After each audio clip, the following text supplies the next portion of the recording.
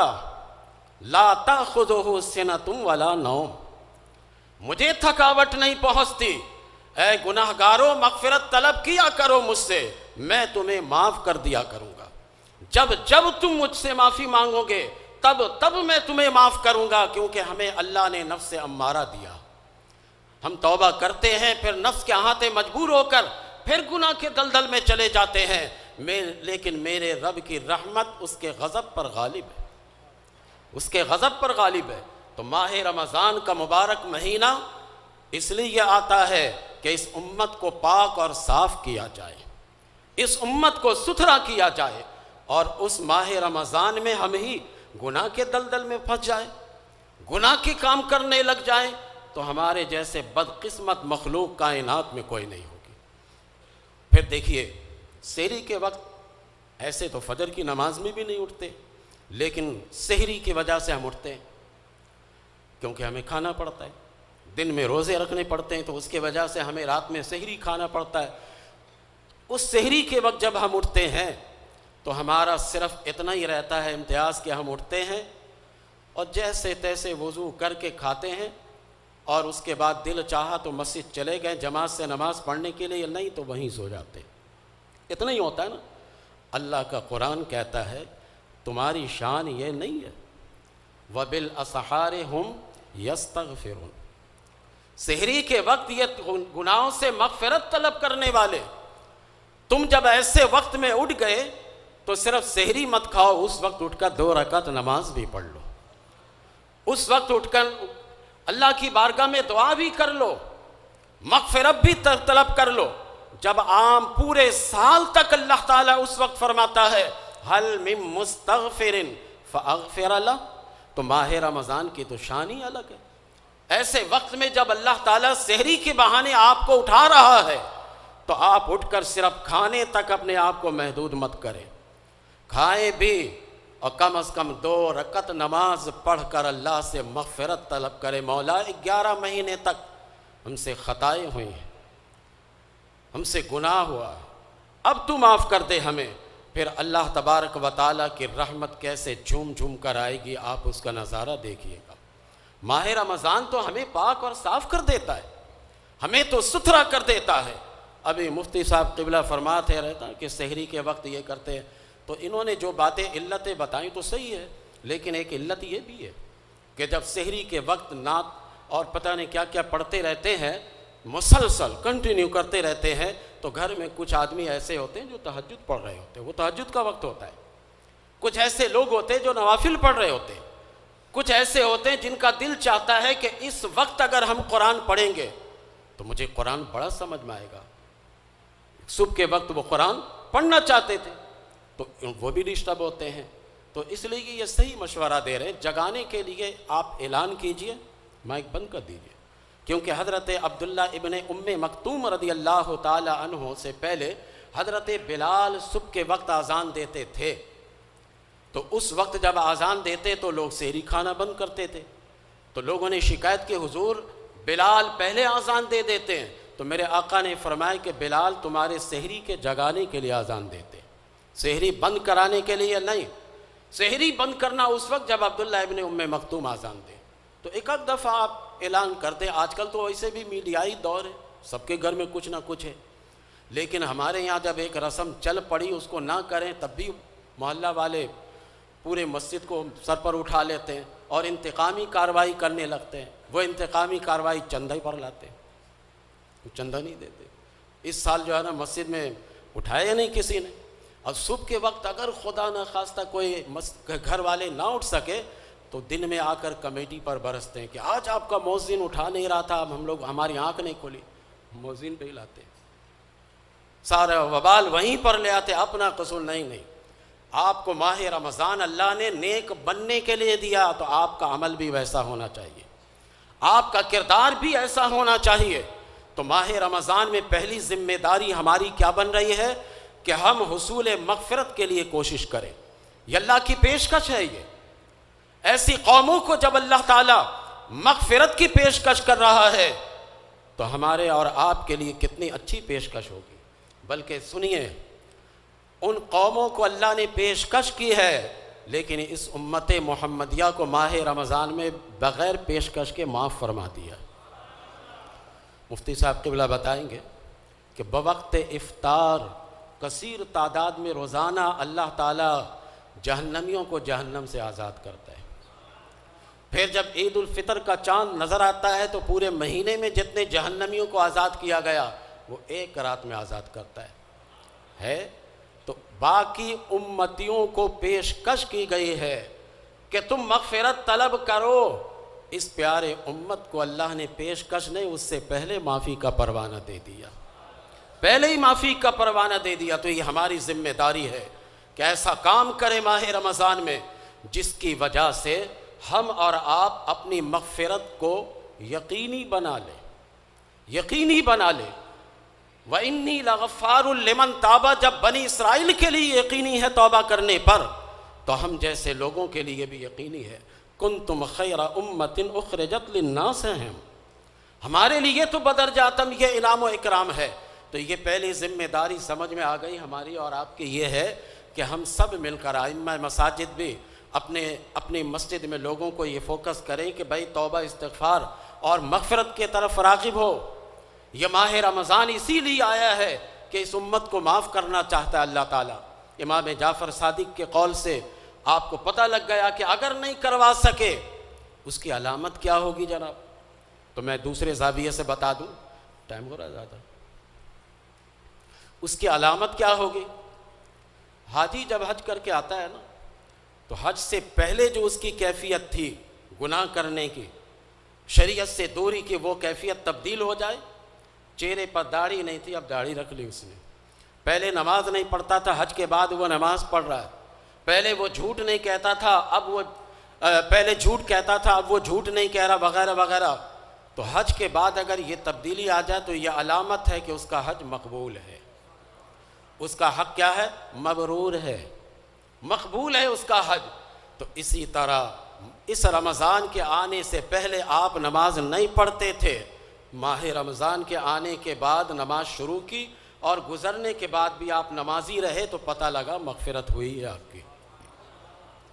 آپ پہلے روزانہ فلاں فلاں کام نہیں کرتے تھے، لیکن ماہ رمضان کے پریکٹس کے بعد اب آپ ماہ رمضان کے گزرنے کے بعد بھی وہ نیکیاں کر رہے ہیں، تو اس کا مطلب ہے کہ ماہ رمضان میں مغفرت ہو گئی، مغفرت ہو گئی آپ کی۔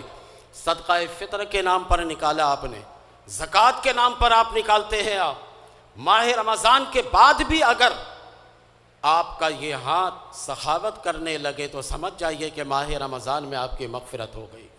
ہمیں اور آپ کو انگلی اٹھانے کی کسی پر ضرورت ہی نہیں ہے، آپ خود ہی سمجھ سکتے ہیں کہ کس کی مغفرت ہوئی اور کس کی نہیں۔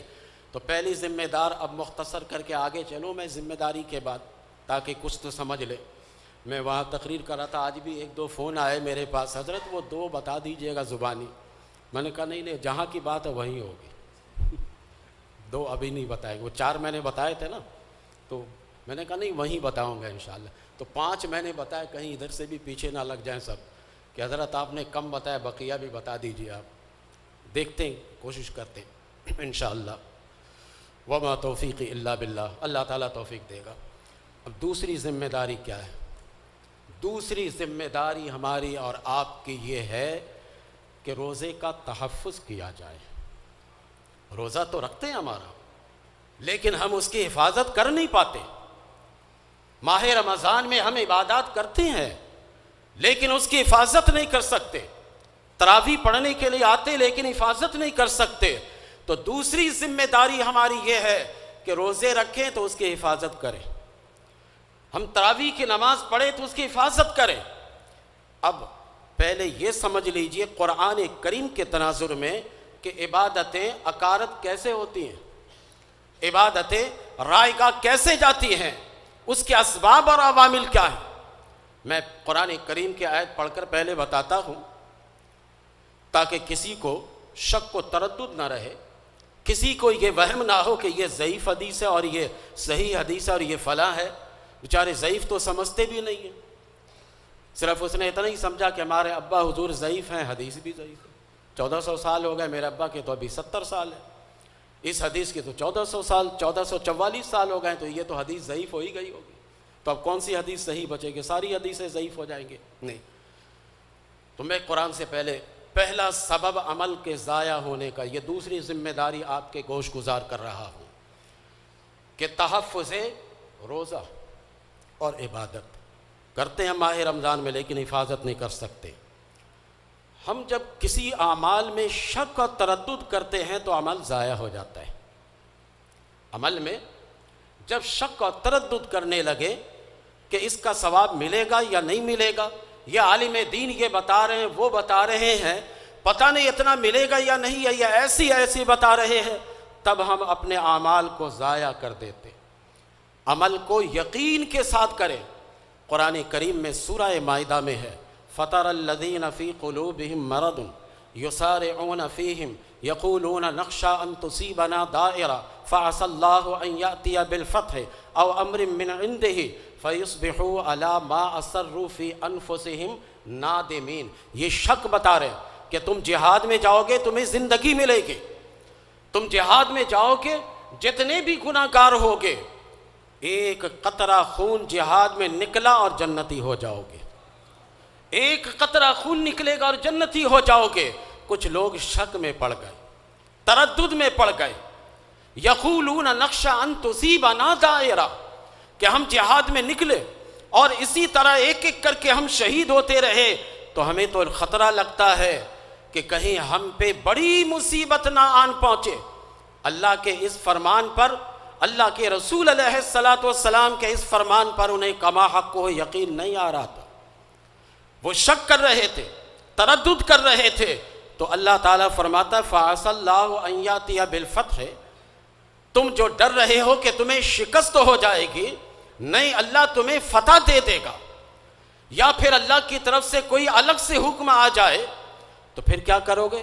فَيُصْبِحُوا عَلَىٰ مَا أَسَرُّوا، جو تمہارے دل میں ہے نا، چھپائی بیٹھے ہو، شک اور تردد چھپا کر بیٹھے ہو، فَيُصْبِحُوا عَلَىٰ مَا أَسَرُّوا فِي أَنفُسِهِمْ نَادِمِينَ، ندامت کے ساتھ یہ تم صبح کرو گے۔ اور پھر اگلی آیت میں اللہ فرما رہا وَيَقُولُ الَّذِينَ آمَنُوا أَهَٰؤُلَاءِ الَّذِينَ أَقْسَمُوا بِاللَّهِ جَهْدَ أَيْمَانِهِمْ إِنَّهُمْ لَمَعَكُمْ حَبِطَتْ أَعْمَالُهُمْ فَأَصْبَحُوا خَاسِرِينَ۔ اسی کا نتیجہ، شک کا نتیجہ بتایا جا رہا ہے۔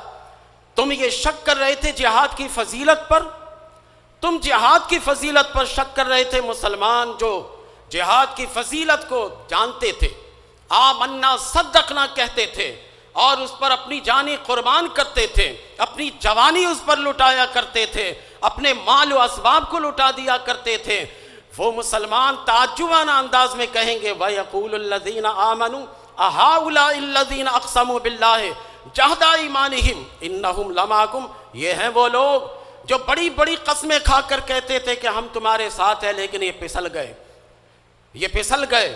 حبطت اعمالهم، ان کے اعمال اکارت ہو گئے، اعمال ضائع کی ایک صورت سمجھ میں آ رہی ہے کہ شک مت کریں۔ کسی عبادت کی فضیلت کو جب اہل علم بتائیں تو اس چکر میں مت پھنسیے کہ یہ حدیث ضعیف ہے، یہ راوی ضعیف ہے۔ جب فضیلت میں بتا دیں تو آپ اس پر آمنا صدقنا کہہ کر یقین کے ساتھ کام کیجئے، ورنہ حبطت اعمالهم، پھر آپ کے اعمال ضائع ہو جائیں گے اور پھر آپ خسارہ والا ہو جائیں گے۔ اب ذرا روزہ کی فضیلت سنیے۔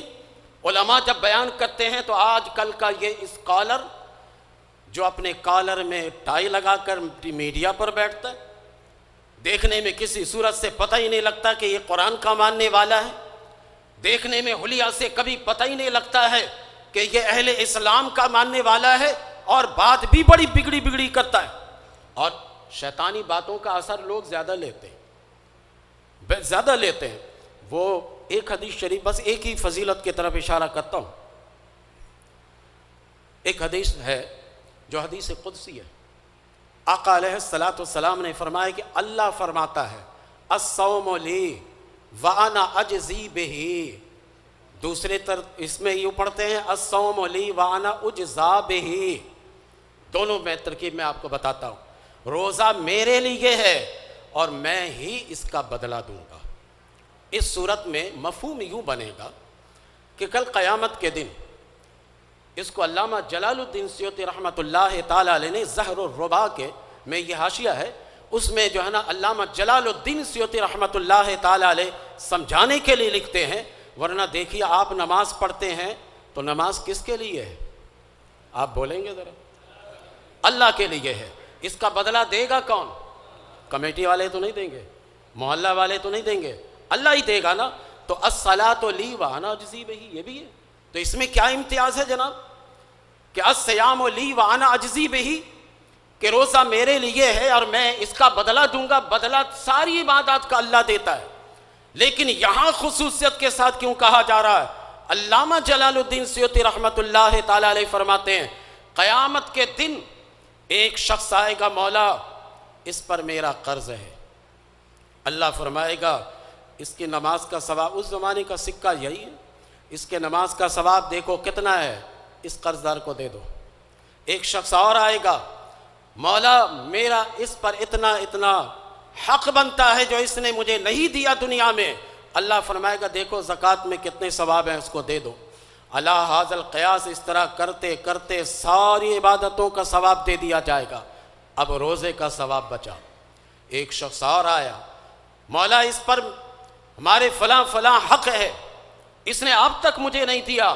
اللہ فرمائے گا اے فرشتوں دیکھو اس کے ثواب میں اور کیا رہ گیا، کہا مولا روزے کے ثواب کے علاوہ اب کچھ نہیں ہے۔ اللہ فرمائے گا میں نے پہلے دنیا میں اعلان کیا تھا الصیام لی وانا اجزی بہ، کہ روزہ میرے لیے ہے اور میں اس کا بدلہ دوں گا۔ نماز کو بدلہ میں دے چکے، اس کے ثواب کو، زکوٰۃ کے ثواب کو بدلہ میں دے چکے، دیگر عبادات کے ثواب کو بدلہ میں دے چکے، اب میری کریمی سے ان سارے حقدار کو حق دے دو اور روزہ کے عوض میں ان کو جنت لے جاؤ۔ فرق سمجھ میں آ گیا؟ روزہ کے عوض میں اس کا صلہ میں کسی کو نہیں دوں گا۔ کوئی حقدار بھی آئے گا تو روزے کا ثواب اس کو نہیں دیں گے، ہم اپنی رحیمی اور کریمی سے کہیں گے کہ اس کے قرض کو ادا کر دو، اس کے حق کو ادا کر دو، روزے کا جو ثواب ہے اس کو بچا کر اللہ فرمائے گا اس کو جنت میں لے جاؤ۔ الصیام لی وانا اجزی بہ، دوسری ترکیب، روزہ میرے لیے اور میں ہی اس کا بدلہ دیا جاؤں گا۔ نماز پڑھیں گے اس کا بدلہ جنت ہے، زکوٰۃ دیں گے اس کا بدلہ جنت ہے، آپ حج کریں گے اس کا بدلہ جنت ہے، لیکن جب روزہ رکھیے گا تو اس کا بدلہ رب کا دیدار ہے۔ وَأَنَا أُجْزَى بِهِ، میں دیا جاؤں گا اس کے عوض میں، یعنی میرا دیدار اس کو ملے گا، اور دیدار الہی سے بڑھ کر جنت کی کوئی لذت ہے ہی نہیں۔ شہید سے کہا جائے گا میرے جنت میں مزہ آ رہا ہے، کسی چیز کی کمی تو نہیں، شہید کہے گا مولا تیرے جنت میں لذت بھی ہے، سب چیز ہے، لیکن ایک چیز کی کمی ہے۔ میرا رب فرمائے گا کہ بھائی کس چیز کی کمی ہے؟ وہ کمی یہ ہے کہ میدان کارزار میں بوقت شہادت جو تیرا دیدار ہوا تھا وہ نہیں ہے، وہ لذت ہمیں یہاں نہیں مل رہی ہے۔ تو روزے دار کو اللہ تعالیٰ روزے کا بدلہ جو دے گا وہ اپنا دیدار دے گا، اپنا دیدار کرائے گا۔ نماز کا بدلہ جنت ہے، حج کا بدلہ جنت ہے، صدقہ کا بدلہ جنت ہے، عفو درگزر کا بدلہ جنت ہے، لیکن روزے کا بدلہ رب کا دیدار ہے۔ اب یہ ماڈریٹ قسم کے جو لوگ بیٹھتے ہیں نا، وہ کہتے دیکھو عجیب بات کر رہے ہیں لوگ، چونکہ یہ جو تفسیر کی گئی نا یہ سمجھتے نہیں ہے وہ، اور بیچارے سمجھیں گے بھی کیسے ہیں غریب، وہ کالج سے یونیورسٹی سے پڑھ کر وہ اردو کی کتابوں کا مطالعہ کر کر کے کتنا سمجھیں گے وہ؟ دین تو میرے آقا کی زبان والی کتاب میں موجود ہے۔ ایک شخص کہہ رہا تھا ہم مولوی ملا کو تو مانتے نہیں ہیں، تو میں نے کہا آپ کو کہا کس نے ماننے کے لیے؟ کہا کسی نے ماننے کے لیے، لیکن پھر بھی آپ مانتے ہیں۔ کہا کیسے؟ میں نے کہا آپ بخاری پڑھتے ہیں؟ کہا ہاں۔ ترمذی پڑھتے ہیں؟ ہاں۔ قرآن کا ترجمہ پڑھتے ہیں؟ ہاں۔ میں نے کہا یہ بخاری کا ترجمہ کیا کس نے؟ مولوی صاحب نے کیا نا۔ یہ قرآن کا ترجمہ مولوی صاحب نے کیا، نہیں مانتے ترجمہ تو پڑھو۔ یہ بخاری کا ترجمہ کس نے کیا ہے؟ تمہارے ابا نے کیا ہے۔ کس نے کیا یہ ترجمہ؟ ایسی بات مت کرو، تم اپنے آپ کو عقل مند کہتے ہو، بغیر علماء کے چارہ ہی نہیں ہے، بغیر اہل علم کے چارہ ہی نہیں ہے۔ آپ کو اللہ نے محتاج بنایا ہے، محتاج علماء کا، علماء کی طرف آپ کو راغب ہونا ہی پڑے گا۔ میں نے ایک تقریر میں ایسے سمجھانے کے لیے بات کی تھی، وہ آئے نا آپ کے، وہ آپ کے ساتھ جو آئے تھے مولانا ارشد آئے ہوئے، کہاں بیٹھے ہوئے؟ اچھا بہت دور ہے، پنگا باز مولانا ہے، یہ بڑے سوالات کرتے ہیں۔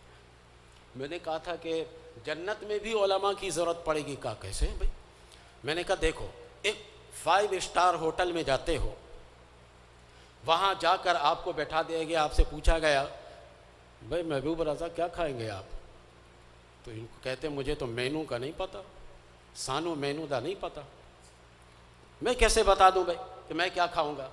ایک آدمی جو 5 اسٹار ہوٹل میں جاتا تھا آتا تھا، مینو کے بارے میں پتہ ہے، اب ان کو محبوب رضا صاحب کو بتانے لگے یہاں یہ ہے، یہاں یہ ہے، یہاں یہ ہے، وہاں وہ ہے۔ کہا کہ ہاں ضرورت پڑی ایک ماہر کی۔ جنت میں گئے، جنت میں ہے کیا کیا آپ کو کیا پتا؟ فرشتہ آ کر پوچھیں گے کہ بھائی محبوب رضا تم کو کیا چاہیے؟ وہ ایک دال فرائی اور روٹی لے آنا، پتہ ہی ہے یہ نہیں۔ صبح کے ٹائم میں کہا کچھ پاپے اور چائے لے آنا۔ بھئی اعلیٰ اعلیٰ قسم کے کھانے ہیں، وہاں پر آپ کو عالم دین بتائیں گے، یہ خود عالم ہے، میں اس مثال میں بتا رہا تھا، وہاں پر عالم دین بتائیں گے کہ جنت میں کیا کھانے آپ نے ہے اور نہیں، ورنہ یہاں پر وہی صبح صبح آپ کہیے گا دال فرائی لے آؤ اور ایک روٹی لے آؤ، وہاں پر کہے گا صبح صبح پاپے لے آؤ اور چائے لے آؤ۔ ارے عالم سے آپ کہاں کہاں جان اپنے آپ کو چھڑائیں گے؟ عالم کے بغیر آپ جنت میں بھی آپ صحیح طور پر نہیں رہ سکتے، ان کی ضرورت آپ کو رہے گی۔ تو عالم دین نے ہمیں یہ عبارت سمجھا دی، الصیام لی وانا اجزی بہ، الصیام لی وانا اجزا بہ۔ اب دونوں باتیں سمجھ میں آ گئی۔ اب جو اس کی فضیلت پر شک کرے گا تو آگے کچھ نہیں بگڑے گا، اس کا اپنا عمل ضائع جائے گا، ہوگا نا اپنا عمل۔ فَتَرَى الَّذِينَ فِي قُلُوبِهِم مَرَضٌ یسارعون فیہم یقولون نخشی ان تصیبنا دائرہ۔ اب جو اس روزے کی فضیلت پر شک کرے گا، وہ جہاد کی فضیلت پر شک کر کے حبطت اعمالہم میں گئے۔ ہم روزے کی فضیلت پر شک کر کے کہیں اس پر نہ چلے جائیں، ہمارے اعمال ضائع نہ ہو جائیں۔ پہلی بات اعمال کے ضائع کی یہ ہو گئی۔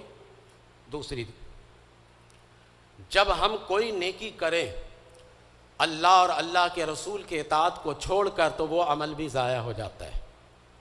ابھی مفتی صاحب قبلہ فرما رہے تھے نا چند باتوں میں کہ عمل وہ ہونا چاہیے جو اللہ اور اللہ کے رسول کے فرمان کے مطابق ہو۔ ہم بڑی بڑی عبادتیں کر لیں لیکن اللہ اور اللہ کے رسول کے اطاعت کے بغیر کریں، اطاعت کے متصادم رہے، تو پھر وہ عمل ہمارا ضائع ہو جاتا ہے۔ دیکھیے ایک بات میں عرض کر دوں تاکہ آپ اہل اللہ کے خلاف نہ ہوں کہ بھئی یہ جنگلوں میں جا کر چلہ کرنا، یہ تو بھی تو نہیں ہے رسول اللہ صلی اللہ علیہ وسلم سے ثابت، یہ اتنے دنوں تک فاقہ کرنا اور بزرگان دین سے یہ ثابت ہے۔ دیکھیے اطاعت کے خلاف کرنا اور بات ہے، اطاعت کے خلاف نہ ہو لیکن وہ زائد کام ہو وہ اور ہے۔ جیسے ہمارے امام ابو حنیفہ رحمۃ اللہ تعالی علیہ جو شریعت کے بڑے جاننے والے ہیں، ایک رات میں پورا قرآن پڑھ لیتے تھے، ایک دن میں پورا قرآن پڑھ لیتے تھے، تو یہ شریعت کے متصادم نہیں ہے۔ تو اسی طرح اہل اللہ جو کیا کرتے تھے وہ شریعت کے متصادم نہیں ہے۔ ہاں جو شریعت کے متصادم ہیں آج کھلے لفظوں میں ہم ان کا رد کرتے ہیں، کھلے لفظوں میں کرتے ہیں، بند میں تو میری عادت ہی نہیں ہے۔ اور اسی وجہ سے شاید یہ خانقاہ والے جتنے میرے مخالف ہیں کسی اور کے نہیں ہیں۔ کیا اشرفی صاحب تو بہت بات کرتے ہیں، میں شریعت کے دائرے میں بات کرتا ہوں۔ اب آیت سنیے، اپنے عمل کو ضائع مت کریں آپ اللہ اور اللہ کے رسول کے اطاعت کے بغیر۔ اگر ہم نے عمل کیا تو محنت بھی ہوگی لیکن ضائع ہو، وہ عمل ضائع ہو جائے گا۔ یا ایھا الذین آمنوا اطیعوا اللہ واطیعوا الرسول ولا تبطلوا اعمالکم۔ یہ سورہ محمد صلی اللہ علیہ وسلم، اس پیارے محمد کی اطاعت کے بعد سورہ اسی صورت میں آ رہی ہے۔ یا ایھا الذین آمنوا اطیعوا اللہ واطیعوا الرسول ولا تبطلوا اعمالکم۔ اے ایمان والو اللہ کی اطاعت کرو، اللہ کے رسول کی اطاعت کرو اور اپنے عمل کو ضائع مت کرو۔ اب اطاعت الہی اور اطاعت رسول کو چھوڑ کر ہم اپنے عمل کو ضائع کیسے کرتے ہیں، میں کچھ نظیر حدیث شریف سے آپ کو پیش کر کے بتاتا ہوں، کیونکہ ہم تو قرآن کے بھی ماننے والے ہیں، حدیث کے بھی ماننے والے ہیں۔ ابھی 2-4 دن پہلے ایک صاحب سے بات ہو رہی تھی تو وہ اہل تشیع سے کچھ مرعوب ہے، مرعوب، اور جو مرعوب ہوتا ہے وہ اس کا وہ مذہب مرغوب بھی ہو جاتا ہے۔ تو مرعوب تھا، مجھ سے کہہ رہا تھا حضرت آپ جو ہے نا قرآن زیادہ بیان کیا کریں۔ میں نے کہا یار اتنی قرآن میں بیان کرتا ہوں، دوسرے مقرر کے تو تقریر سنو آپ۔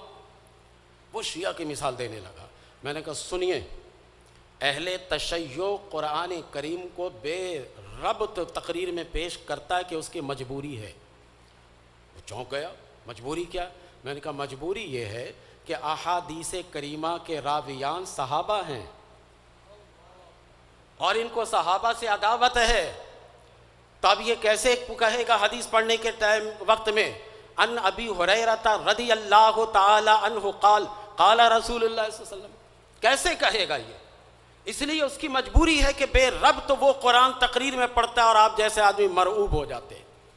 اور ہمارے علماء بے ربط نہیں پڑھتے، ربط کے ساتھ پڑھتے، اس میں آیت جو پڑھتے ہیں اس میں کوئی نہ کوئی ربط ہے، جس وجہ سے کہتے ہیں اس میں ربط کے ساتھ ان کی مجبوری ہے۔ پھر ان کے سمجھ میں بات آئی، میں نے کہا وہ صحابہ کو نہیں مانتے، پھر کوئی حدیث پڑھیں گے تو انہیں کہنا پڑے گا عن ابن مسعود رضی اللہ تعالی عنہ قال قال رسول اللہ صلی اللہ علیہ وسلم، کہنا پڑے گا نا، صحابہ کا نام لینا پڑے گا۔ یہ تو لینا نہیں چاہتے کمبخت، یہ تو بغض صحابہ میں نہیں چاہتے، تو اس لیے یہ حدیث شریف کے طرف نہیں جاتے یہ، اس وجہ سے یہ بے ربط قرآن پڑھ پڑھ کے اپنا وقت گزار لیتے ہیں اور اپنا نذرانہ ٹھیک کر لیتے ہیں، اس وجہ سے کرتے ہیں۔ لیکن ہم وہ ہیں جو حدیث بھی پڑھتے ہیں، قرآن بھی پڑھتے ہیں، بے ربط نہیں کرتے ہیں، ربط کے ساتھ پڑھتے ہیں۔ سنیے، آقا علیہ الصلاۃ والسلام عمل کے ذائقہ، خاص طور پر ماہ رمضان میں ہمارا فوکس جو ہے روزہ ہے۔ آقا علیہ الصلاۃ والسلام کیا فرماتے ہیں؟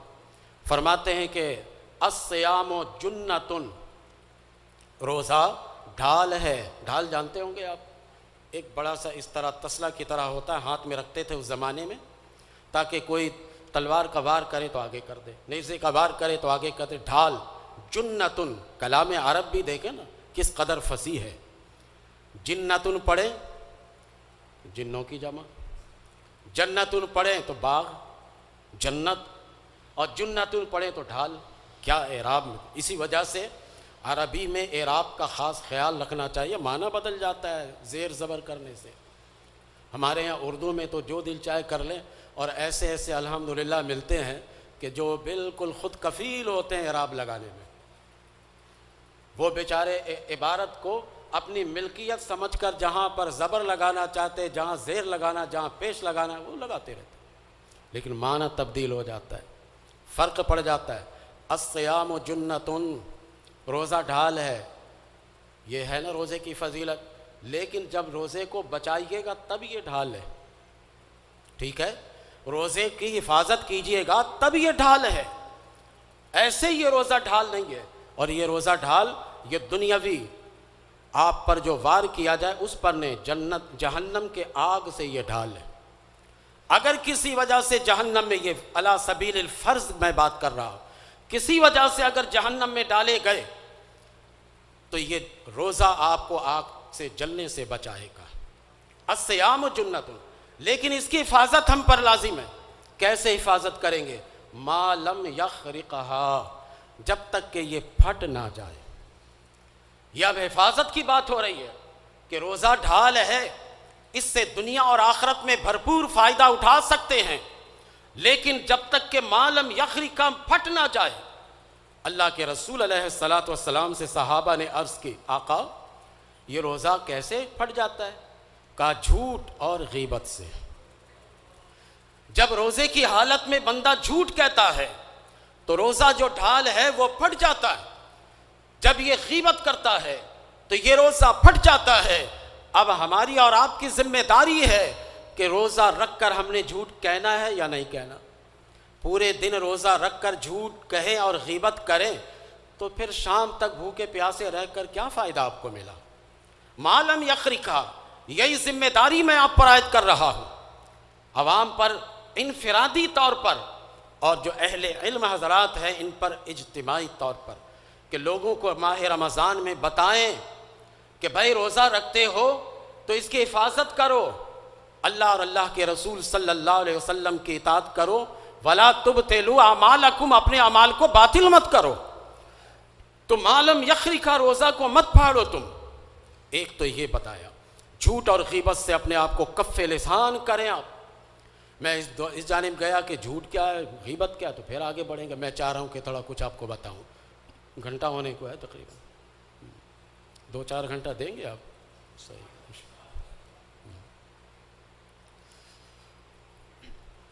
پہلی حدیث شریف کے ایک حصہ میں نے پیش کیا تھا، اس سے پتہ لگ گیا. دوسرا حضور فرماتے ہیں رب صائم لیس من صیامہ الا الجوع والعطش. کتنے ایسے روزے دار ہیں کہ جن کو ان کے روزے سے سوائے بھوک اور پیاس کے کچھ بھی حاصل نہیں ہوتا ہے. دن بھر بھوکے رہے، دن بھر پیاسے رہے، اس کے علاوہ کچھ حاصل نہیں ہوا اسے. ثواب کو تو اس نے عکارت کر دیا، ثواب کو تو اس نے ضائع کر دیا. وہاں پر فرمائے معلم یخری، کہا جب تک کہ یہ پھٹ نہ جائے.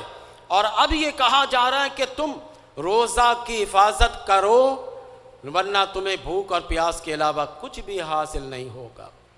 روزہ کی حفاظت. رب صائم، کتنے ایسے روزے دار ہیں، سب نہیں ہیں، اسی لیے ربا آیا ہے. ربما یود الذین کفروا لو کانوا مسلمین. ہر کافر یہ تمنا نہیں کرے گا، بہت سے کافر کریں گے.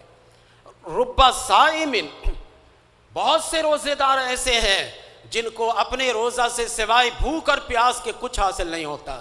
تو آپ عوام اہل سنت، آپ بتائیں کہ کیا آپ چاہتے ہیں کہ مفت میں دن بھر بھوکے اور پیاسے رہیں؟ کہ بھئی اناج مہنگا ہو گیا، چلو رمضان میں کچھ کم خرچ ہو جائے. ابھی مفتی صاحب بتا رہے تھے نا کہ لوگ تو ماہ رمضان میں قیمتیں بہت بڑھا دیتے. 400% کی انہوں نے بات کی کہ 100 روپے کی چیز کو 500 میں بیچتے ہیں، 400% بڑھا دیتے. تو پھر ایسا کہ ہم دن بھر روزے رہیں صرف اناج بچانے کے لیے. اور یہ بھی شاید میرا جملہ صحیح نہیں ہوگا. اناج بچتا کب ہے؟ افطار کے ٹائم میں تو کھانے پر ایسا ٹوٹتے ہیں کہ جیسے 3 مہینے سے روزہ رکھ رہے. کھانے پر ایسا ٹوٹتے ہیں، ایک بڑا بڑا تسلا تھال پورا صاف کر دیتے ہیں. اتنے پکوڑے، اتنے یہ، اتنے وہ، فلاں پتہ نہیں کیا کیا کھا کے. اللہ کا کرم ہوتا ہے کہ پیٹ اللہ تعالیٰ اس لائق بنا دیا، ورنہ تو لوگ بیمار پڑ جائیں. تو بچاتے کہاں ہیں؟ تو دن بھر بھوکے اور پیاسے رہ کر یہ بے وقوف آدمی کا کام ہوگا کہ اپنے روزے کی حفاظت نہ کریں. آپ اپنے روزے کی حفاظت کریں، جھوٹ کبھی مت کہیں، غیبت مت کریں. دیکھیے ایک چیز اور میں آپ کو بتاؤں، روزہ کی حالت میں یہ ان چیزوں کے کرنے سے روزہ پر فرق کیوں پڑتا ہے؟ ذرا ایک منطقانہ انداز میں آپ کو سمجھاتا ہوں. آپ نماز پڑھتے ہیں، اللہ اکبر کہہ لیا. اب اس دوران ایک شخص آتا ہے تو آپ کہتے ہیں بھائی وہاں کھڑے ہو جاؤ. تو آپ کی نماز رہی یا ٹوٹی؟ ٹوٹ گئے نا. حالت نماز میں تو نہیں کر سکتے، ایسا بات نہیں کر سکتے. وقوموا للہ قانتین، اللہ کے لیے آپ نے کھڑا ہونا ہے. اب آپ نے کلام نہیں کرنا ہے. جب تک صلاۃ میں رہیے گا اس وقت تک صلاۃ کے شرائط کی آپ کو پابندی کرنی پڑے گی. اور جب صلاۃ سے نکل جائیے گا تو پھر بھلے آپ بات کریں، علیک سلیک کریں، سب کچھ کریں آپ. اسی طرح صبح صادق کے ہوتے ہی جب کھانا پینا بند کیا، روزہ شروع. جب غروب آفتاب ہو روزہ ختم. یہاں سے لے کر وہاں تک آپ اگر گھر میں بیٹھ کر کوئی کام کاج کر رہے ہیں تب بھی آپ صائم ہیں، تب بھی آپ روزہ سے ہیں. کاروبار کر رہے ہیں تب بھی آپ روزہ سے ہیں. یہاں تک کہ میں ایک سخت جملہ کہہ دوں، اگر آپ بیت الخلاء میں ہیں جب بھی آپ صائم ہیں. ٹھیک ہے نا؟ روزہ ہی کی حالت میں ہیں.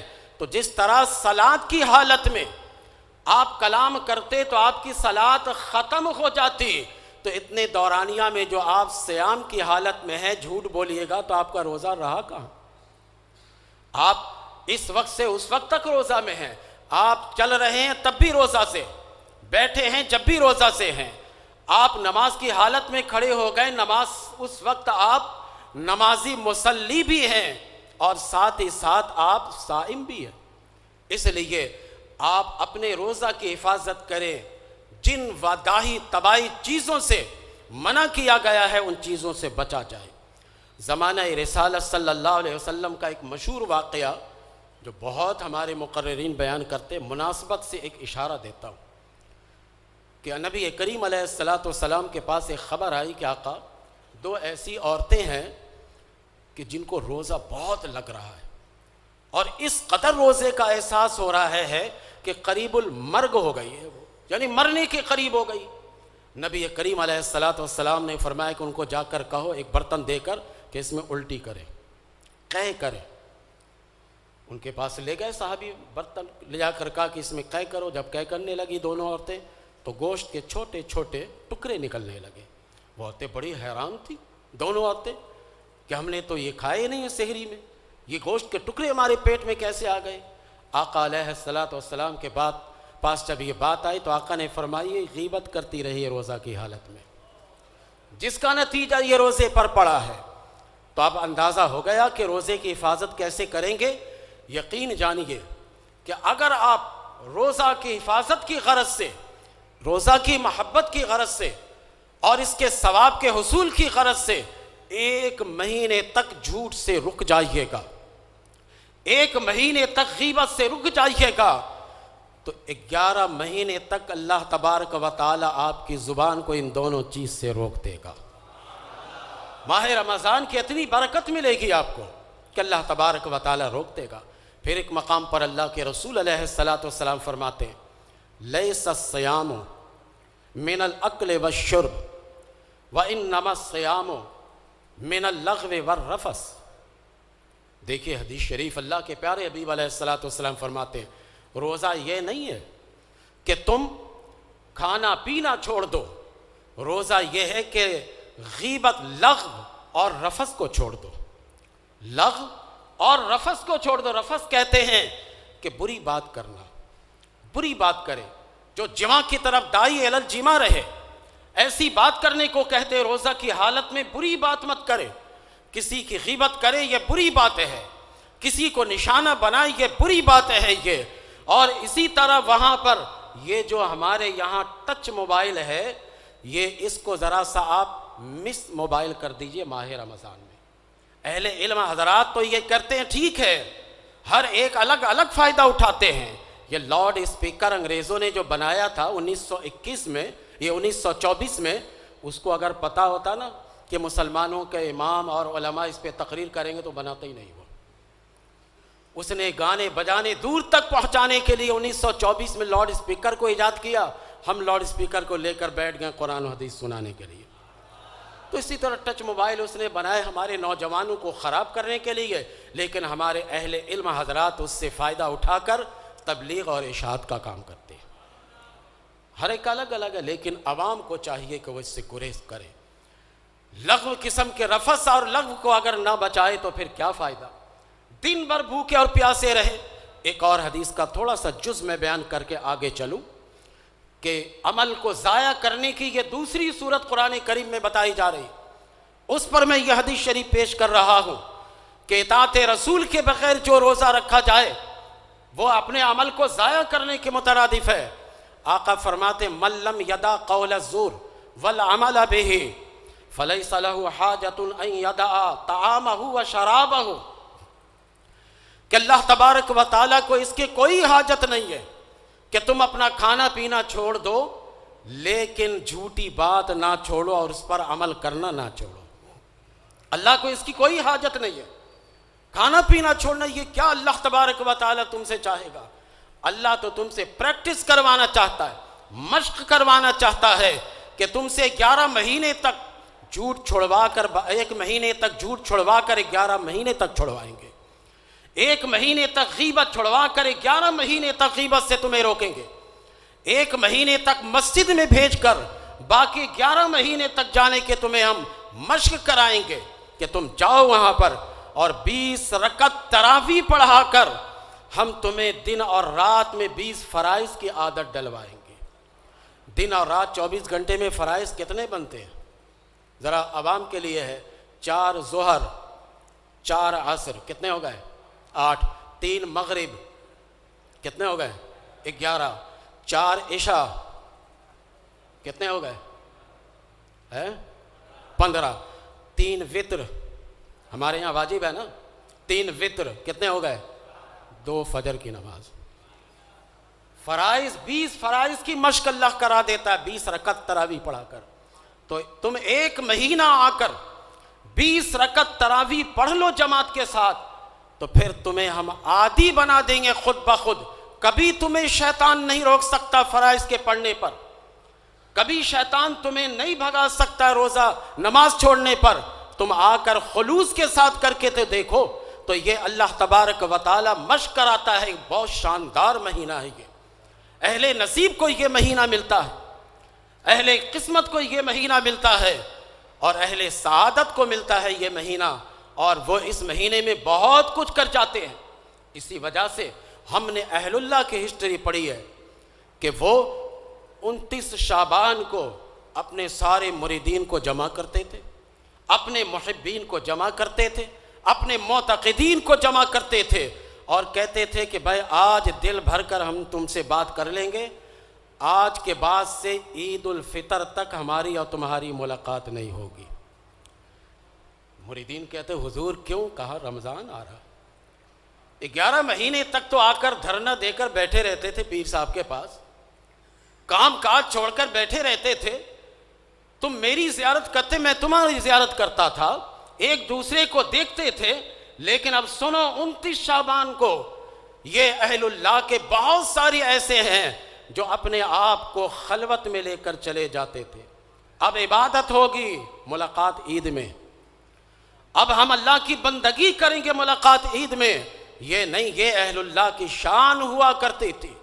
عبادت میں اس طریقے سے چاقو چوبند یہ رہتے تھے. اب آگے چلے, یہ دوسری علت سمجھ میں آ گئی کہ عمل کیسے ضائع ہوتا اور کیسے ہم نے حفاظت کرنی. تیسری بات جو انتہائی اہم ہے, بانی اسلام کے خلاف نازیبا کلمات کہہ دے تو عمل ضائع ہو جاتا ہے, عمل ضائع ہو جاتا ہے. بانی اسلام کے خلاف, اگر آپ اس لفظ سے نہیں سمجھ سکتے ہیں تو میں کھلا لفظ کہتا ہوں, جس نبی کا ہم کلمہ پڑھتے ہیں اس نبی کے شان میں نازیبا کلمات کہے جائیں تو عمل سارے ضائع ہو جاتے, اکارت ہو جاتے. قرآن پڑھوں گا میں, قرآن کریم سے آپ کو میں دلیل دوں گا. یا ایھا الذین آمنوا لا ترفعوا اصواتکم فوق صوت النبی ولا تجہروا لہ بالقول کجہر بعضکم لبعض ان تحبط اعمالکم وانتم لا تشعرون. ذرا آخری جملے پر آپ نے غور کرنا ہے کہ تمہارے اعمال ضائع ہو جائیں گے, تمہیں شعور نہیں ہوگا. اب سنیوں جس نے یہ بانی اسلام کے خلاف بات کی کہ ان کا علم تو جانوروں کی طرح ہے, اب اس کے عمل کو مت دیکھنا. عمل ان کا بچا, آپ بولیے گا, تاکہ میں نہ پھنسوں آپ ہی پھنسیے. یہ مت کہیے گا اس نے اتنا کام کیا تھا, اس نے اتنا کام کیا تھا. قرآن کہہ رہا ہے کہ اس بانی اسلام کی شان میں نازیبا کلمات اگر کہے جائیں تو عمل اکارت ہو جاتے ہیں. جانور کی طرح علم بتا کر, بہائم کی طرح علم بتا کر کیا انسان اپنا عمل بچا سکتا ہے؟ کبھی بھی نہیں بچا سکتا ہے. تو کیوں آپ اتنے مرعوب ہو جاتے ہیں؟ اس نے تو اتنی کتابیں لکھی ہیں, ان کو تو فالوور اتنے زیادہ ہے, بس جتنے بھی رہ جائیں. ہم نے تو قرآن کے اصول کو لینا ہے, قرآن کے ضابطہ کو لینا ہے. میں ایک مثال دے کر آپ کو سمجھاتا ہوں اس بات کو, اللہ کرے کہ سمجھ میں آپ کی بات آ جائے.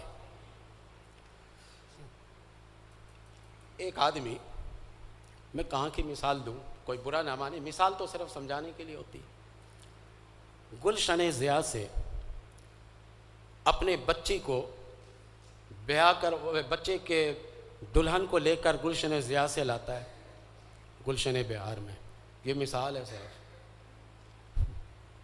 ہاں بھائی برا نہیں ماننا بھائی, ادھر بھی ہے. یہ مثال صرف سمجھانے کے لیے, ٹھیک ہے نا. گلشن ضیاء سے لے کر آتا ہے. اب یہ لڑکا 40 سال تک اس کے ساتھ رہا, بڑی پیار محبت رہی, بچے بھی ہوئے.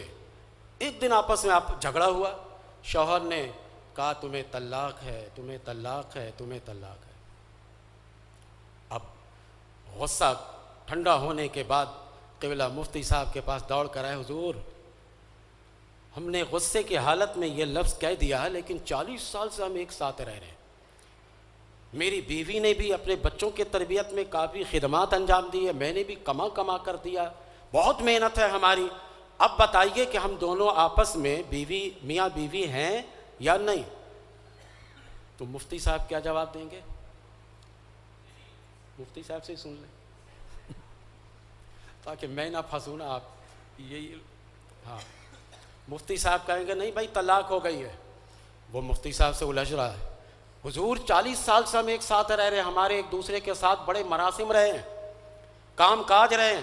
مفتی صاحب کہیں گے ارے بدبخت, تو نے شریعت کے خلاف ایک لفظ کہا ہے, اب تیرے 40 سال کے اعمال کو دیکھا نہیں جائے گا. اب تیری بیوی نہیں رہی تو کوئی 40 سال تک اسلام کی خدمت کرے اور ایک دن کہہ دے کہ نبی کا علم تو جمی بہائم کی طرح, بچوں کی طرح, پاگلوں کی طرح رہے گا اس کا عمل باقی. اپنے عقیدے کو درست کر لو, کسی کے ظاہری چیزوں پر نہیں جائیے آپ. ایک شخص 40 سال تک عبادت کرتا رہا, اس نے کہہ دیا نماز کی حالت میں نبی کا خیال لانا. ایک فرق یاد رکھیے گا, ایک ہے آنا اور ایک ہے لانا. ہم دونوں کا سد باب کرنے والے. نماز کی حالت میں نبی کا خیال لانا گدھے کے خیال سے بدتر ہے. کیا اس کا عمل باقی رہے گا؟ ان تحبط اعمالکم وانتم لا تشعرون. اب یہ لوگ مان کیوں نہیں رہے؟ قرآن خود ہی کہہ رہا وانتم لا تشعرون. تمہیں شعور نہیں ہے. شعور ہوتا کیسے؟ ہوتا کیسے؟ جب ایک عاشق رسول امام احمد رضائی سے جھگڑا لے لیا انہوں نے. ہوتا کیسے شعور؟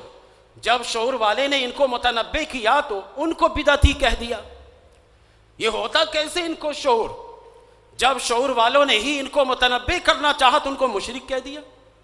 وَأَنْتُمْ لَا تَشْعُرُونَ. تو نبی کا خیال لانا, اس طرح کا جملہ, اس کے بعد ایمان بچے گا بھائی؟ تو اس میاں بیوی کے 40 سال کی خدمات کو ہم نے دیکھا نہیں. اگر مفتی صاحب نے کہہ دیا تھا کہ اب تمہارے ازدواجی زندگی باقی نہیں رہی, اب تم آپس میں میاں بیوی نہیں ہو, اس کے بعد بھی وہ آ کے آپس میں رہنے لگے, تو اہل محلہ کا عمل کیا ہوگا؟ بڑے شور شراپا کریں گے, کہیں گے نکالیں گے بھائی اس کی بیوی کے طلاق ہو گئے, نکالو یہاں سے. کیونکہ جس گھر میں زنا ہوتا ہے 40 گھر دائیں 40 بائیں 40 آگے 40 پیچھے اللہ کا عذاب نازل ہوتا ہے. تو گھر والے کہیں گے جب طلاق ہو گئی ہے تو اب نہیں رکھو ان کو, گھر والے واویلا مچائیں گے. تو آپ کو یہ بات سمجھ میں نہیں آتی اہل علم جب بتاتے؟ آپ ان کی بڑی بڑی کتابوں پر چلے جاتے, آپ ان کے بہشتی زیور پر چلے جاتے, حالانکہ بہشت میں زیور کیا لینا ہے؟ انسان تو ایسے بغیر زیور کے بہشت میں چمک رہا ہوگا, دمک رہا ہوگا. یہ جو ناخن ہے نا, یہ ناخن دیکھ رہے میری طرف, یہ ہے جنت میں ہمارا پورا جلد. جب آدم علیہ السلام نکالے گئے نا تو اللہ نے جنت کی ایک نشانی یہ انگوٹھے پہ چھوڑ دی صرف. ایسا اس قدر چمکدار جلد ہماری ہوگی جنت میں, تو ہمیں زیور کی کیا ضرورت ہے؟ آپ اس کے فلاں کتاب کو دیکھتے, فلاں کتاب کو دیکھتے, اس کی کیا ضرورت ہے؟ آپ اصل چیز کو نہیں دیکھتے جس سے عمل ضائع ہو رہا ہے. عمل ضائع ہوتا ہے. یہ قرآن اللہ کا کہہ رہا ہے, اور کس سے کہہ رہا ہے؟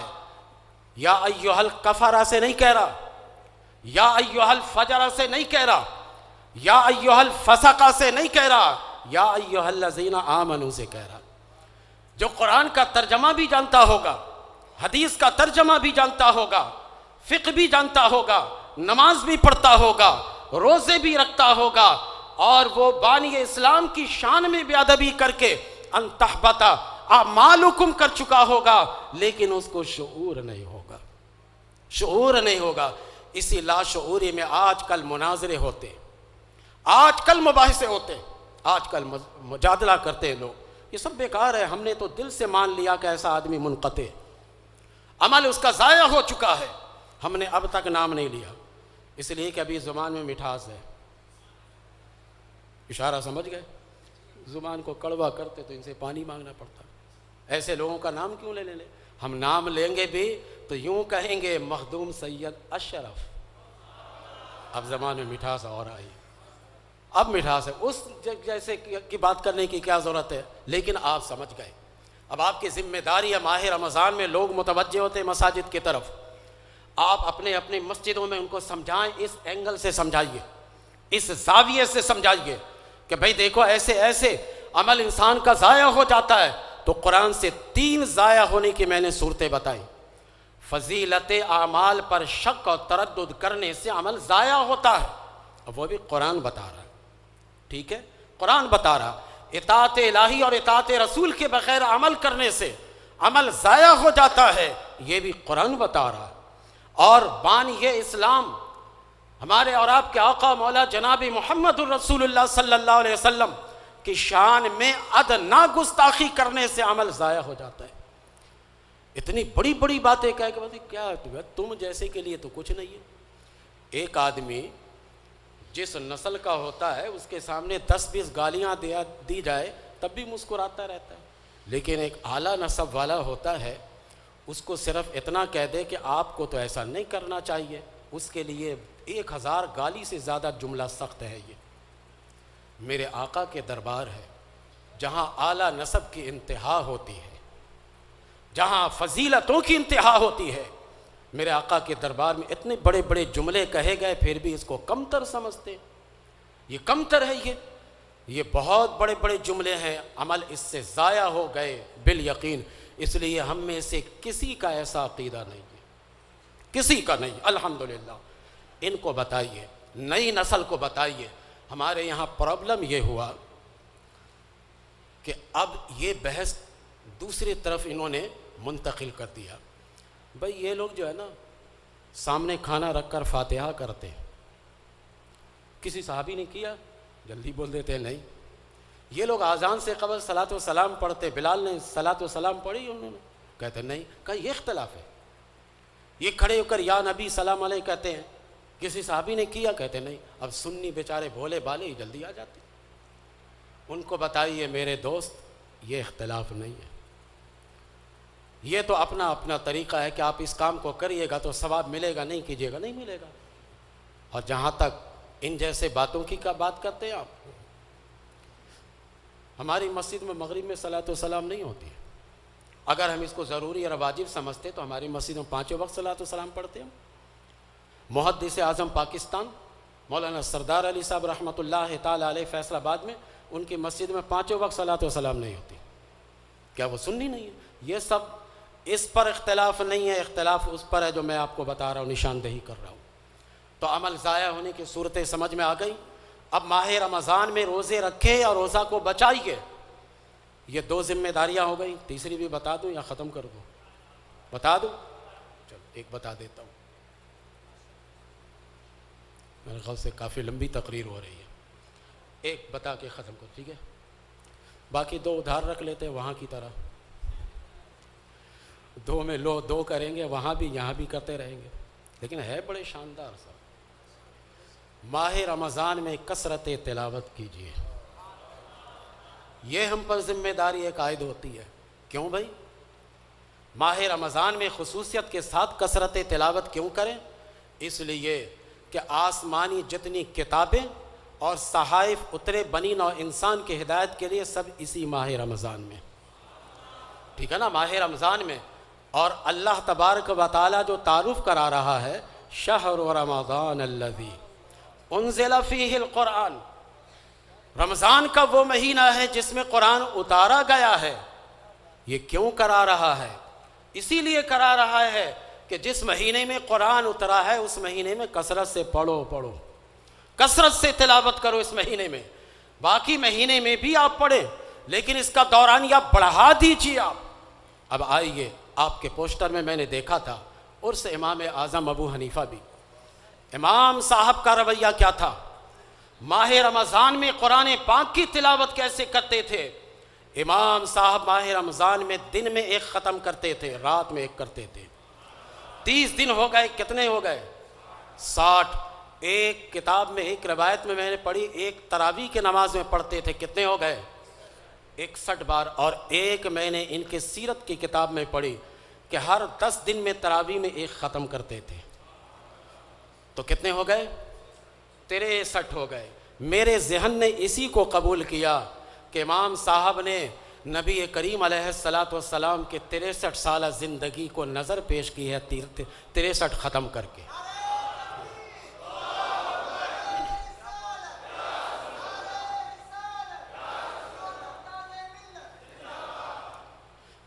63 ختم قرآن وہ امام کیا کرتے تھے. کم ہے؟ کسی کو شک نہ ہو جائے. بلکہ یہ کبھی کبھار جو ہے نا، یہ سوشل میڈیا کیا ہے، سوشلی جو ہے عجیب عجیب بات کرنے لگتے. دیکھو بھائی، 3 دن سے کم میں قرآن ختم کرنے کا حکم ہی نہیں ہے، 1 دن میں کر رہے ہیں. یہ اعتراض میرے امام پر بعد میں کرنا غیر مقلدین کرتے ہیں. یہ اعتراض میرے امام پر بعد میں کرنا حضرت عثمان غنی رضی اللہ تعالی عنہ پر کرو. وہ بھی شرح معانی الآثار پڑھی ہے، اس کے اندر 4 صحابی کے نام موجود ہیں.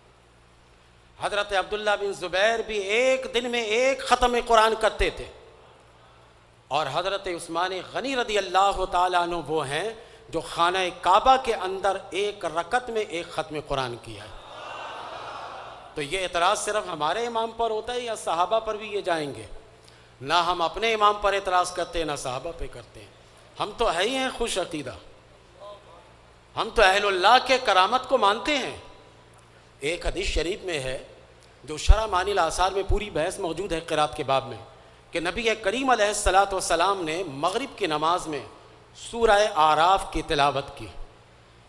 صحابی کہتے ہیں کہ جب ہم نے نماز پڑھ لی تو نماز پڑھ کے جب باہر نکلے تو تیر کے گرنے کی جگہ کو بھی ہم اجالا کی وجہ سے دیکھ رہے تھے. یعنی اتنی مختصر نماز بھی اور اتنی لمبی قرات. سورہ اعراف کتنا ہے؟ یہ 1.25 پارہ. ٹھیک ہے، 1.25 پارہ مغرب کی نماز میں تلاوت کر لی. تو ایسا ہے بھائی ممکن؟ آپ 1 سپارہ ان سے تلاوت کروا کے دیکھیے. یہ تو ماشاءاللہ 1 سورت ہی پڑھیں گے تو عشاء کا وقت ہو جائے گا، عشاء کا ہی وقت نکل جائے گا. نبی کریم علیہ الصلاۃ والسلام نے پھر، علامہ طحاوی نے یہ بحث چھڑی کہ ہو سکتا ہے کہ سورہ اعراف کے ابتدائی رکوع آپ نے تلاوت کی ہو، لیکن پھر انہوں نے ہی فیصلہ دیا ایسے کیسے ممکن ہو سکتا ہے کہ اگر شروع کے پہلے رکوع کی تلاوت کی ہو یا ابتدائیہ تلاوت کی ہو تو صحابہ کو یہ بتانے کی کیوں ضرورت پیش آئی کہ نماز کے بعد ہم اس مقام کو بھی دیکھ رہے تھے جہاں تیر گر رہا تھا، تیر کے گرنے کی جگہ کو بھی ہم دیکھ رہے تھے. یہ پھر ان کو کیوں بتائے؟ اسی لیے نا کہ اتنی لمبی قرات کی تو کسی کو شک نہ ہو جائے کہ عشاء کا وقت آ گیا. یہ ہے وقت میں برکت. ٹھیک ہے، یہ ہے وقت میں برکت کہ اللہ تعالیٰ اہل اللہ کے وقت میں برکتیں دیتا ہے، اور یہ سنت رسول سے ثابت ہے. حضرت داؤد علیہ السلام پر جو زبور نازل ہوئی تھی نا، وہ اونٹ پر رکھ کر لے جانے پڑتے تھے، اتنی ضخیم کتاب تھی وہ. لیکن حضرت داؤد علیہ السلام جب گھوڑے پر سوار ہوتے تھے تو نیچے سے اوپر تک گھوڑے پر جانے پر اتنے دیر میں آپ مکمل زبور کی تلاوت کر لیتے تھے، مکمل تلاوت کر لیتے تھے. علامہ قرطبی نے لکھا ہے کہ ایک بزرگ ایسے تھے جو طواف کعبہ کے بعد کعبہ کے دروازے تک جاتے جاتے 1 ختم کر لیتے تھے.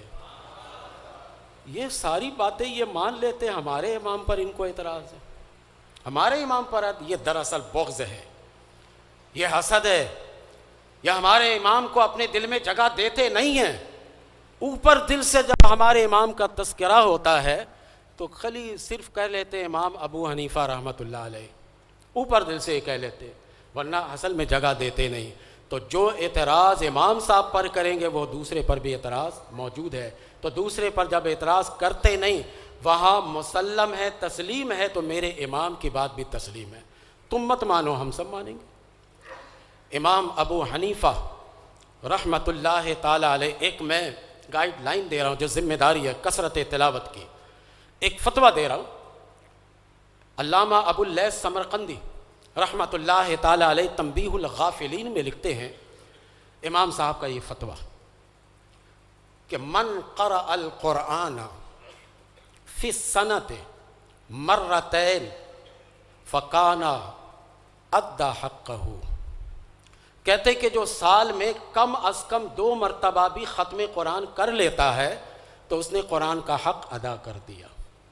سال میں دیکھیے اللہ کی طرح اللہ تبارک و تعالی اور اللہ کے رسول کی طرف سے کس قدر ہم پر نرمی ہے. سال میں 2 مرتبہ بھی ختم قرآن کر دے تو اس نے گویا کہ حق تلاوت ادا کر دیا. امام صاحب نے یہ قول کیوں پیش کیا بھائی؟ امام صاحب کے ہر قول کے پیچھے حدیث اور قرآن کی آیت ہے۔ امام صاحب کہتے ہیں کہ آخری سال رمضان میں، اس کے بعد آپ نے پردہ کرنا تھا۔ آخری سال ماہ رمضان میں حضرت جبریل علیہ السلام سے 2 دفعہ قرآن کا دور کیا تھا۔ گویا یہ سال کا نصاب بتانا تھا حضور کو، سال کا نصاب بتانا تھا کہ کم از کم 2 مرتبہ پڑھا کرو، 2 مرتبہ پڑھ لیا کرو۔ بدقسمتی ہماری یہ ہے کہ حافظ قرآن شعبان سے رٹا لگاتا ہے، اور کتنے بڑے بڑے عالم مفتی پورے سال وہ ختم قرآن نہیں کر سکتے۔ وہ کیوں بھائی؟ وہ فقہ میں لگے ہوئے، مطالعہ میں لگے ہوئے، وہ فلاں کام میں لگے ہوئے، فلاں کام میں نہیں کرتے۔ وہ پورے سال میں شاید 1 دفعہ ختم قرآن کر سکے، نہیں کرتے وہ۔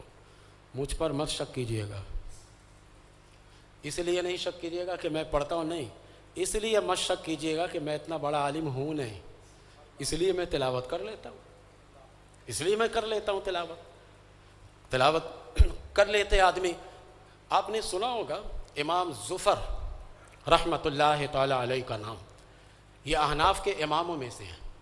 امام محمد، امام ابو یوسف، سنا ہے نا یہ امام زفر، یہ بھی ہیں۔ ایک بات میں آپ کو اور بتاتا چلوں کہ یہ امام صاحب کے شاگردوں میں سے ہیں، امام ابو حنیفہ رحمۃ اللہ تعالی علیہ کے۔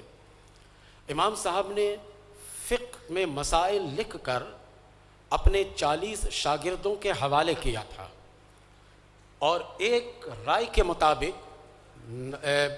12,90,000 مسائل کا استخراج کیا تھا امام صاحب نے، اور اپنے شاگردوں کے حوالے کیا تھا، اور کر کے کہا تھا کہ بالکل قرآن و حدیث کی روشنی میں اس کا جائزہ لو، جہاں پر تمہیں اختلاف ہو وہاں نوٹ لکھ دینا، ہماری طرف سے اجازت ہے۔ استاد نے اجازت دی مخالفت کی، تب یہ مخالفت کر رہے ہیں، ٹھیک ہے نا، ورنہ نہیں کرتے۔ اور کہا جہاں پر بھی اختلاف کی گنجائش ہو کہ نہیں اس طرح مسئلہ نکلتا، اس طرح نکلتا، آپ کو اختیار ہے، آپ کیجئے گا، مجھے کوئی ناراضگی نہیں ہے۔ اس لیے آپ دیکھیے گا فقہ میں کبھی امام صاحب کے قول پر فتویٰ ہے، کبھی امام ابو یوسف کے قول پر فتویٰ ہے، کبھی امام محمد کے قول پر فتویٰ ہے۔ امام ظفر کے قول پر فتویٰ ڈھونڈ کر نکالیے گا تو مشکل سے 2-4 نکلیں گے، ٹھیک ہے۔ لیکن جب امام ظفر کا نظریہ آپ دیکھیے گا تو وہ بھاری بھرکم نظریہ ہے، بڑا وزنی نظریہ ان کا، قرآن و حدیث سے بڑی مطابقت یہ کر دیتے، دل چاہتا ہے کہ اسی کو مان لیں۔ آپ ہدایہ پڑھتے جائیے، امام ظفر کا قول پیش کریں گے لیکن فتویٰ نہیں ہے اس پر، ڈھونڈے پورے مسائل میں اگر نکالیے گا تو 2-4 قول نکلے گا جس پر فتویٰ ہے، حالانکہ قرآن و حدیث سے اپنے موقف پہ دلیل یہی زیادہ دیتے تھے۔ اس کی وجہ میں بتا دوں، اجازت ہے وجہ بتا دوں؟ امام صاحب ایک دفعہ اپنے شاگردوں کے پاس آئے، جب وہ لوگ یہ دیکھ رہے تھے مسائل کو، سارے شاگرد تعظیم میں کھڑے ہو گئے، امام ظفر نے دیکھا نہیں تھا، بیٹھے رہ گئے۔ تو امام صاحب آئے قریب میں اور ایسے ہاتھ رکھا، کہا بڑے عالم بن گئے ہو، جاؤ تم ہو بہت بڑے عالم، لیکن تمہارے علم سے امت کو فائدہ نہیں ملے گا۔ تو جب قول پر فتویٰ نہیں ہے تو فائدہ کہاں ملے گا؟ ٹھیک ہے نا، آپ کی تحقیق ہے لیکن عمل کوئی بھی نہیں کر رہا اس پر، تو فائدہ حاصل ہوا علم سے؟ امام صاحب نے یہ جملہ کہا، اور آج تک کتب فقہ کو تلاش کر کے دیکھیے، اس لیے بڑے ادب کا مقام ہے۔ وہ امام ابو حنیفہ جن کے تذکرہ کی طرف میں آپ کے پوسٹر کی وجہ سے آیا، جس طرف ان کے استاد کا گھر تھا کبھی پیر نہیں کیا ادھر، 7 گلی کے بعد وہ مکان تھا لیکن کبھی نہیں کیا۔ امام صاحب کہتے ہیں میرے استاد، چہیتا استاد امام حماد جب سے انتقال کر گئے، میں ہمیشہ ہر نماز کے بعد ان کے لیے مغفرت کی دعا کرتا تھا، ان کے درجات بلندی کی دعا کرتا تھا، باقی امام کے لیے بھی، اپنے استاد کے لیے بھی کرتا، لیکن ان کے لیے بھی کرتا تھا۔ یہ ہیں وہ امام ابو حنیفہ، کہتے تھے کہ جب میں اپنے کسی استاد کے پاس جاتا تھا تو پہلے وضو کرتا تھا۔ میں استاد کے پاس جا رہا ہوں جنہوں نے مجھے قبلہ بنایا، جنہوں نے مجھے محترم بنایا، جنہوں نے مجھے مکرم بنایا، کہ آج لوگ مجھے عالم کہتے ہیں، یہ بہت بڑی فضیلت ہے، یہ بہت بڑا یہ انعام و اکرام ہے۔ یہ اتنا بڑا انعام و اکرام ہمیں دیا. مفتی صاحب اکثر مجھے جو ہے نا قبلہ کہتے ہیں, قبلہ آپ یہ کر لیجیے. تو مجھے ایک واقعہ جب بھی کہتے ہیں, میں نے مفتی الیاس رضوی صاحب سے ایک دفعہ تذکرہ کیا, کبھی مفتی صاحب سے ایک دفعہ کہہ دیجیے گا. میں نے کہا وہ کیا؟ یہ جو مرزا غالب ہے اس کے پاس ایک خط آیا, تو اس خط میں ٹائٹل میں اس پہ لکھا کہ قبلہ و کعبہ مرزا غالب صاحب. تو یہ تھا بڑا تیز آدمی. اس نے جواب میں لکھا کہ دیکھو میرے دوست, آپ نے مجھے ٹائٹل لگاتے ہوئے قبلہ بھی کہہ دیا, کعبہ بھی کہہ دیا. اگر آپ صرف قبلہ کہتے تو میں آپ کے لیے کعبہ کا ٹائٹل لگاتا, اگر آپ مجھے کعبہ کہتے تو میں قبلہ کا ٹائٹل لگاتا. چلیے اب ایک اور عزت کا لفظ ہے, میں آپ کو جب خط لکھ رہا ہوں تو میں کہوں گا میرے محترم جامع مسجد, اس میں یہی رہ جاتا ہے. تو آپ اتنے محترم استاد کی وجہ سے, ٹھیک ہے نا. امام ظفر رحمۃ اللہ تعالی علیہ کا یہ واقعہ انا نحن نزلنا الذکر وانا لہ لحافظون کے تحت علامہ فخر الدین رازی رحمۃ اللہ تعالی علیہ لکھتے ہیں کہ ان کے انتقال کے 2.5 سال کے بعد کسی نے خواب میں دیکھا اس امام کو. پوچھا کہ امام آپ کے ساتھ کیا ہوا معاملہ؟ کہا اللہ نے بخش دیا مجھے, ہماری نجات ہو گئی. کہا کہ اچھا نجات اس لیے نا کہ آپ نے فقہ میں کافی کام کیا ہے, آپ نے لوگوں کے لیے بڑے مسائل. کہا نہیں, اس لیے اللہ نے نہیں بخشا, بلکہ میں نے اپنی زندگی کے آخری 2 سال کو سارے کام کاج چھوڑ کر صرف قرآن کی تلاوت میں لگ گیا, کثرت تلاوت میں لگ گیا. جب میں قبر میں گیا تو میرے نجات کا سبب یہی بنا کہ اے امام تم نے قرآن کو اپنا وتیرہ بنا لیا تھا تلاوت کے لیے, تو اس قرآن کی تلاوت کی برکت سے ہم تمہیں بخش رہے ہیں. اب ہمیں بھی چاہیے کثرت تلاوت قرآن کرے. محمد بن کعب القرظی رحمۃ اللہ تعالی علیہ کا جملہ سنیے اور کثرت قرآن کریم کی تلاوت کی طرف مائل ہوئیے.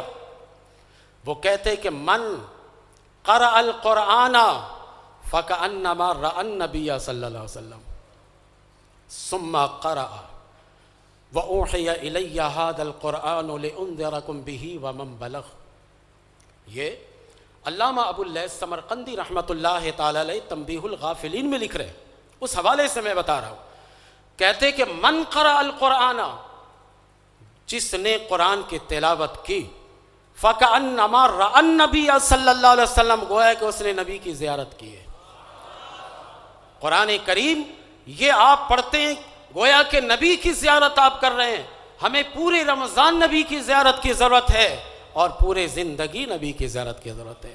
تو کوئی دن ہمارا ایسا گزرنے نہ پائے کہ جس دن ہم قرآن کی تلاوت نہ کریں.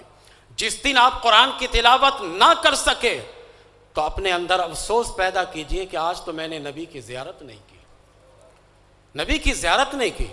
اور انہوں نے محمد بن کعب القرظی, انہوں نے ایسے ویسے بات نہیں کی. بخاری میں موجود ہے کہ سب سے آخری دن میں جب آپ نے حجرہ مبارک کے پردہ کو ہٹایا تو صحابی کہتے ہیں کہ آپ کا چہرہ تو ایسا روشن اور منور چمک رہا تھا کہ گویا قرآن کا صفحہ ہے. یہ صحابی نے تشبیہ دی ہے, یہ گویا کہ قرآن کریم کا صفحہ ہے. تو ہر روز قرآن کی تلاوت کیجیے.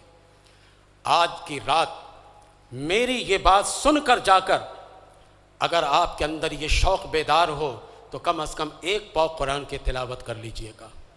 کہیے گا کہ اشرفی صاحب نے یہ بات بتائی حوالے سے میں اس لالچ میں اور اس امید میں قرآن کریم کی تلاوت کر رہا ہوں کہ محمد بن کعب القرظی نے کہا ہے فَكَأَنَّمَا رَأَى النَّبِيَّ صلی اللہ علیہ وسلم, گویا کہ اس نے نبی کریم صلی اللہ علیہ وسلم کی زیارت کی ہے. ہم اس کے متمنی رہتے ہیں, ہم اس کی زیارت کرتے ہیں. آپ کو حیرانگی ہوگی کہ بھئی قرآن کریم کی زیارت کر لی, نبی کی زیارت کیسے ہوئی؟ ہاں جی, الگ سے مثال موجود ہے. اللہ کے رسول فرماتے ہیں کہ جو شخص میرے روضہ پر آئے گا تو گویا اس نے میری زیارت کی. ہے مشہور حدیث. وہاں روضہ پہ جا کے دیکھتے کیا ہے؟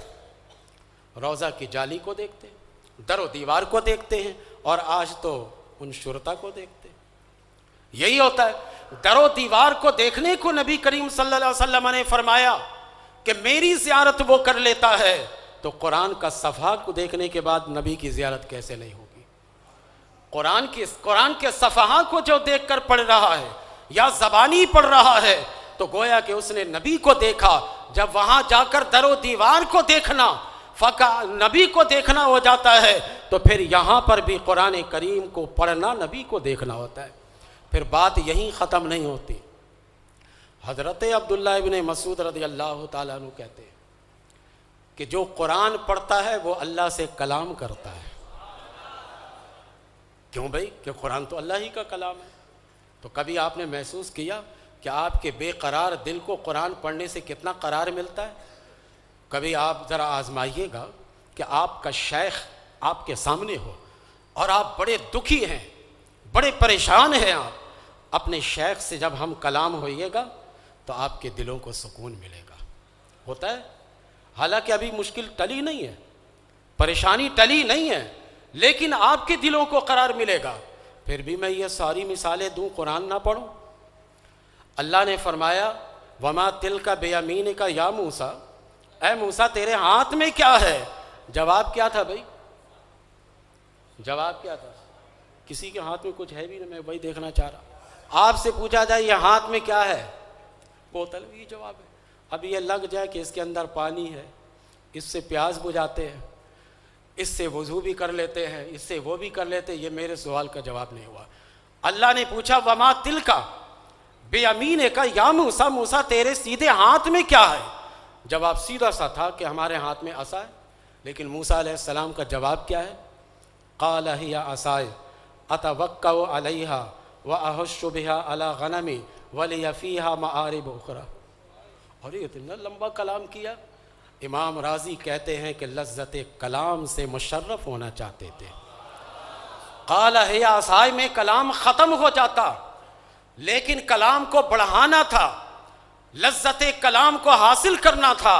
اس لیے کہنے لگے کہ اس سے درخت سے پتے بھی توڑتے ہیں، بکریاں بھی چراتے ہیں، کبھی ٹیک بھی لگا لیتے ہیں اور فلاں فلاں کام اس سے کر لیتے تاکہ کلام کو لمبا کیا جائے.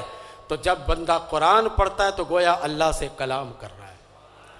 تو کتنی لذت آپ کو ملے گی. اس لذت کو چھوڑ کر آپ اخبار میں وقت لگاتے ہیں.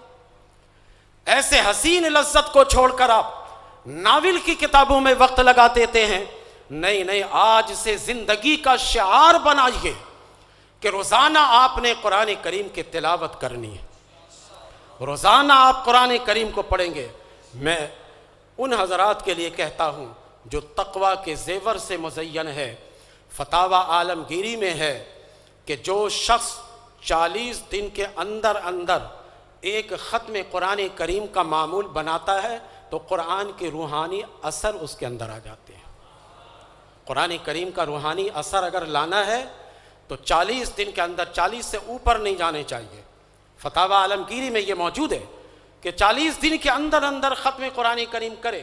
اگر اللہ توفیق دے تو 7 منزل کو 7 دن میں پڑھیے. اور اللہ تبارک و تعالیٰ اگر کام اتنی زیادہ ہے تو روزانہ 1 سپارہ پڑھیے. نہیں تو آپ نشان لگا لیں کہ 40 دن سے آگے نہ بڑھ نہ پائے. آج ہمیں عاملین بڑے نظر آتے ہیں لیکن قرآن کا عامل نظر نہیں آتا. قرآن کا عامل بہت کم نظر آتا ہے. قرآن کریم کو پڑھنے کا آپ اپنا معمول بنائیے اور اپنا وتیرہ بنائیے. حصول برکت کے لیے اس میں ایک حدیث سنانے کی اجازت ہے، ایک حدیث صرف. حضرت معاذ بن جبل رضی اللہ تعالیٰ عنہ کہتے ہیں کہ نبی کریم صلی اللہ علیہ وسلم نے ارشاد فرمایا ثلاثۃ ہم الغرباء فی الدنیا. 3 ایسے ہیں جو دنیا میں تنہا ہے. غرباء غریب کی جمع ہے. یہ غریب کہتے ہیں تنہا. غریب الوطنی سنا ہے نا، غریب تنہا. ثلاثۃ ہم الغرباء فی الدنیا.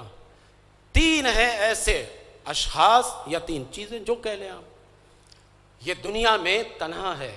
اب سنیے، القرآن فی جوف الظالم.